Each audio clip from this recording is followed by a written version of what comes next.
Ang silkworm, tulad ng tao, ay dumadaan sa isang pambihirang transformasyon. Parehong nakararanas ng unique na metamorphosis o pagbabago sa buhay.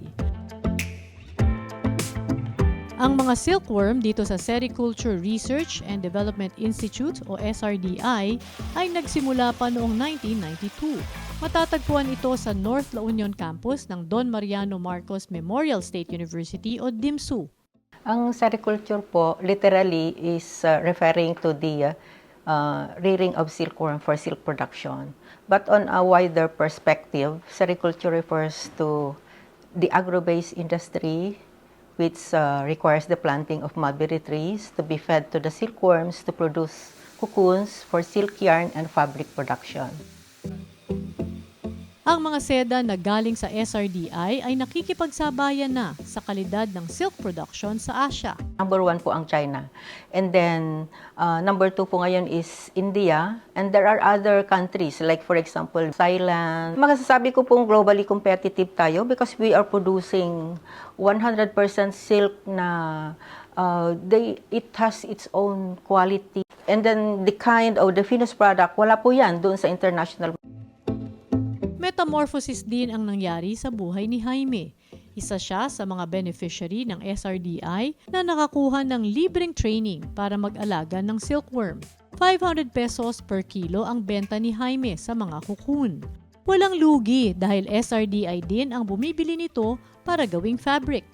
Realize ko na may pera pala, may dahon, maraming dahon, kaya naisipan ko na mag-umpisa at mag-alaga ng uod para makatulong sa mga araw-araw na kailangan sa family. Sa una po, yung production ko ng 1 year, at least nakabili ako ng electric water pump. Yun ang ginagamit ko sa pampadilig sa mga mulberry ko po. Kasi ang sericulture, ginagamit itong laboratory ng aming mga estudyante ng agriculture. Ini-extend namin yung mga technologies nila. As a matter of fact, we have more than 100 farmers na co-operators namin sa sericulture na kung saan nagpo-produce sila ng mulberry, nag-aalaga sila ng moth, ng silkworm, and then nagpo-produce din sila ng silk cloth na siyang pinagkukunan nila ng kanilang ikinabubuhay. Isa ang silkworm sa mga dahilan kung bakit kinilala ang DIMSU sa Times Higher World University Rankings. Yung DIMSU kasi ngayon, sa pinakabagong Times Higher Education Impact Rankings, ay nakapwesto siya. Sa first time na pagsali po ng DIMSU sa Times Higher Education Impact Rankings, ay nakapwesto siya sa 1,501 plus among the 1,000 universities that participated around the world.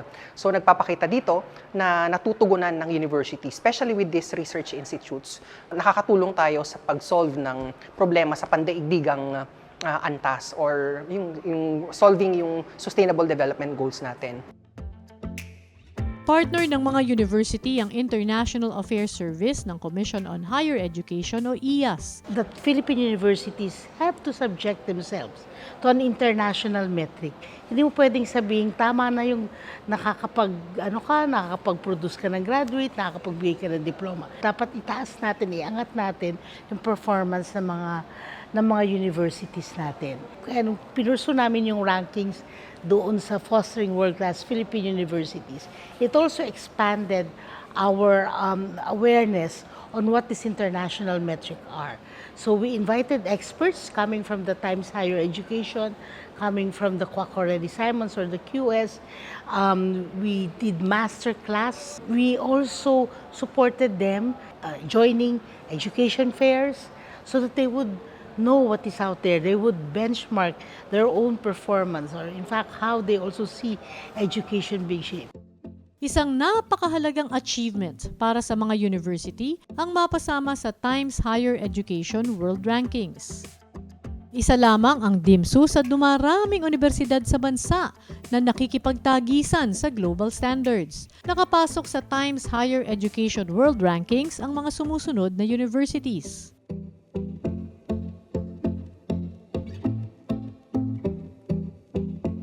Ayon sa Times Higher Education, mayroong 2,540 universities mula sa 130 countries ang nagsumiti ng data para sa 2025 edition.